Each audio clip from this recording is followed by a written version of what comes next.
sang-ayon, hindi tayo kumbinsido na ang naging tipping point kung bakit nanalo sa pagkapangulo dahil po sumama si Sara. Malinaw po na ang mga supporters ng mga Duterte, kakaunti man lang po ang mga DDS. Kumbaga nanalo si Digong noong 2016 dahil po sa mga Marcos supporters, it is because of the endorsement ni Amy Marcos. Kaya nga ngayon, si Amy Marcos, hindi na pumapasok sa Magic 12 sa survey. Nasa number 40 na lang. Kasi po, isinuka na po ng Marcos loyalist. You see po?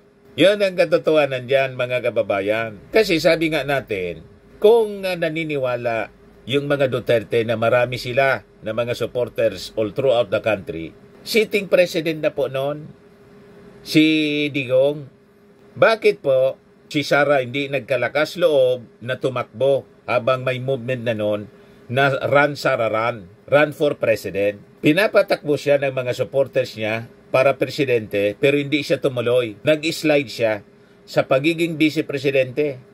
Ito naman po yung bago naming product na binibenta online. iGlow Serum, whitening po siya. Tingnan ninyo yung epekto sa aking anak na architect before and now. Yung mga inquiries po ninyo, dumiretso na lang kayo sa kanyang Facebook account, Riz Maravillas. Nagpaliwanag na po si Sara Duterte kung bakit nagbago na yung isip niya na dati ayaw niya mag-endorse ng sino mang kandidato sa pagka-senador. Ngayon, nag-endorse na siya. Hindi lang yung Duterte 10 yung pig-endorse. Pati yung alyansa ng Bagong Pilipinas. Taga-alyansa ng Bagong Pilipinas. Si Camille Villar, in-endorse na rin. Si Amy Marcos po, umalis na sa alyansa ng Bagong Pilipinas. Ganito na yung hand sign niya. Hindi na ganyan. Diba, mga kababayan? Si Sara Duterte, mga kababayan, natural sa kanya yung magbago ang isip. Manang-mana sa tatay, pabago-bago yung isip. Pag sinabing hindi mag-endorse, mag-endorse siya. At sinubram pa yung endorsement. Hindi lang sa Duterte 10. Actually, yung statement niya, mga kababayan, noon, wala daw siyang i-endorse sa mga kandidato ng PDP Laban. Kaya lang nauna na i-endorse, mga kababayan, yung taga-alyansa ng Bagong Pilipinas na sabi nga natin, ang reading natin, gustong guluhin siguro yung alyansa. O, diba? At alam natin kung ano, mga kababayan, yung motibo ni Sara Duterte sa pag-endorse. Gusto niyang masiguro na majority sa mananalo ay magtatanaw ng utang na loob sa kanya. Pag nanalo, dapat acquittal yung boto.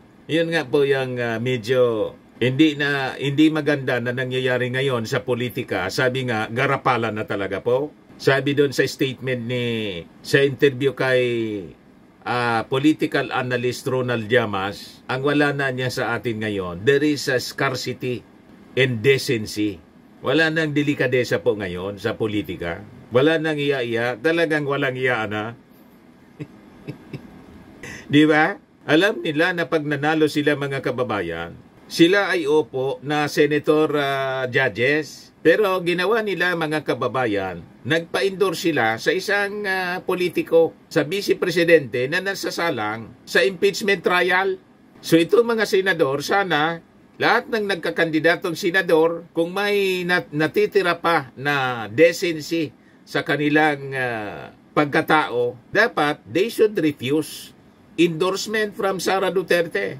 Kahit pa po, alimbawa, yung PDP Laban, kailang talagang wala na po. Hindi na tulad nung panahon. Ang naringgan ko lang po, na ayaw magkomento sa impeachment, si Erwin Tulfo, tinanong siya eh. At kahit na, mga kababayan, doon sa pagboto, sa pag-endorse, sa impeachment laban sa vice-presidente, hindi nga po siya pumirma. Kasi sabi ni Erwin Tulfo, mga kababayan, basean niya sa lumalabas sa mga survey, malamang sa malamang uupo ako as senator judges That is the reason why, anya, hindi ako pumirma. Kasi pag pumirma ako, di iisipin, I am for, hindi na ako magiging impartial as senator judges. Tama, may punto po si, si Erwin Tulfo. Pero tingnan ninyo itong mga sitting senators and congressmen running for senator tulad po ni Camille Villar. Nagpa-endorse talaga. Nakita po ninyo, mga kababayan. Ito tama yung description. There is a scarcity now. Scarcity in decency. Sabi po ni Ronald Llamas. O ngayon, balikan natin itong sinasabi ni Sara Duterte. Bakit daw nagbago yung kanyang isipan? Na dati, hindi niya plano na mag-endorse. Ngayon, nag-endorse na siya. Of course, mga kababayan, tayo alam na natin kung bakit siya nag-endorse. Para sa kanyang political survival. Pero ibigay ko pa rin sa inyo mga kababayan kung ano yung kwento niya. Ito siya sabi dito sa balita ng Manila Bulletin. BP explains what changed her mind in endorsing Senate bets. Sabi diyan sa balita, initially daw, wala siyang plano to endorse any candidate for the May 2025 midterm elections. Pero anya, yung arrest ng kanyang tatay and his personal request changed her mind. Sabi niya, hindi naman maganda yung karanasan ko sa mga pagsama at pag-endorse ng mga candidates noon. While she did not mention names, the Vice President endorsed and ran alongside President Marcos in 2022 poll, sabi dito sa balita. Analysts believe her endorsement was the tipping point for Marcos' eventual win, securing the Visayas and Mindanao votes. Itong linyang ito sa balita, mga kababayan, quoting analyst, dito hindi tayo sang-ayon, hindi tayo kumbinsido na ang naging tipping point kung bakit nanalo sa pagkapangulo dahil po sumama si Sara. Malinaw po na ang mga supporters ng mga Duterte, kakaunti man lang po ang mga DDS. Kumbaga nanalo si Digong noong 2016 dahil po sa mga Marcos supporters, it is because of the endorsement ni Amy Marcos. Kaya nga ngayon si Amy Marcos hindi na pumapasok sa Magic 12 sa survey. Nasa number 40 na lang kasi po isinuka na po ng Marcos loyalist. You see po?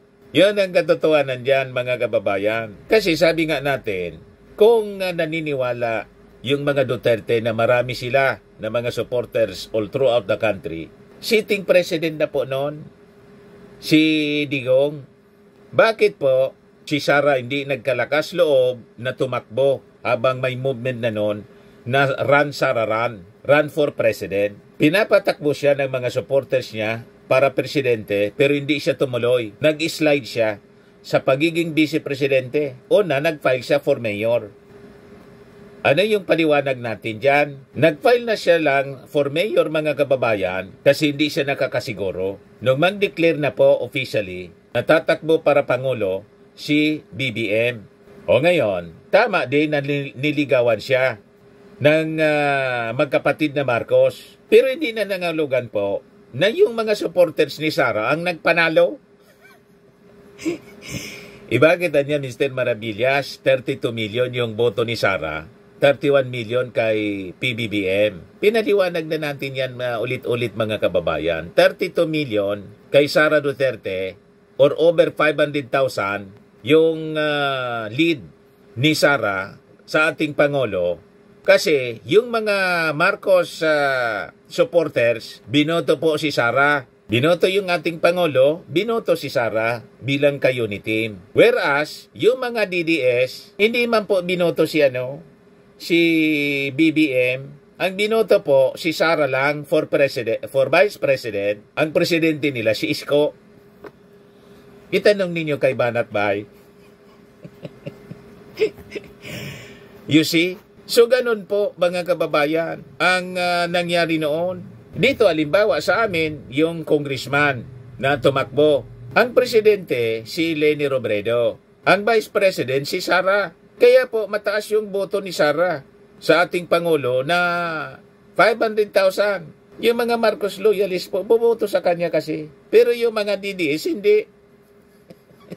Iba yung presidente. At isa pang katibayan mga kababayan, nang maaresto si Digong, asan yung people power nila? Asan na yung 32 million na bumoto? Kung yan ay mga DDS, di sana nagka-aid sa people power na. Di ba wala man po? Ang lumabas lang po, kilikili power. Kaya nga po, yung mga rallies po, other than yung sa Davao, na nangyari, yung ibang mga videos na pinapakalat, mga rally pala yun, mga kababayan, sa ibang bansa, sa Europe. Tapos, inedit siya. Sa Serbia yata yon yung pinapakalat. Rally sa Serbia. Tapos, inedit siya. Ang sinisigaw, Duterte, Duterte. Ganon din po yung Sinulog Ninyo, prayer rally sa Sinulog, Santo Niño. Yung crowd na nagpre-prayer rally, inedit, nilagyan ng Duterte, Duterte sumisigaw. Yan po ang katotohanan yan, mga kababayan. Kaya mali itong sinasabi ng mga analyst po, na yung tipping point daw ng eventual win ni PBBM, yung endorsement ni Sara. Fake news kayo. Para itong survey, mga kababayan, na bagsak yung ating Pangulo, tapos si Sara, matas yung ratings. Sabi ni Jose Castro, dahil anya yan sa fake news.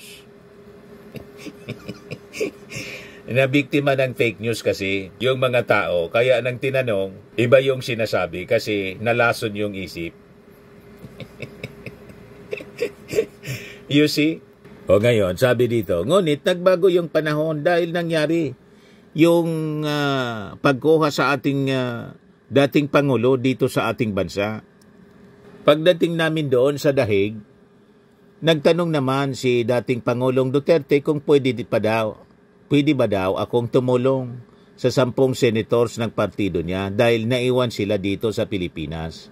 At sinabi ko sa kanya na okay, since wala ka naman doon sa Pilipinas, pwede akong tumulong. Yun na nga po, mga kababayan, yung nangyari. Kaya si Jimmy Bondoc, grabe pasalamat kasi may commercial na siya, ini-endorse ni Sara. At sabi daw sa kanya ni Sara, mga kababayan, let him be the one to protect the people. Quoting the title ng kanta ni Jimmy Bondoc mismo. Let him be the one to protect the people. Tama. I-protect mo yung mga tao laban sa mga Duterte kasi maraming nabiktima ng AGK. Tama pa.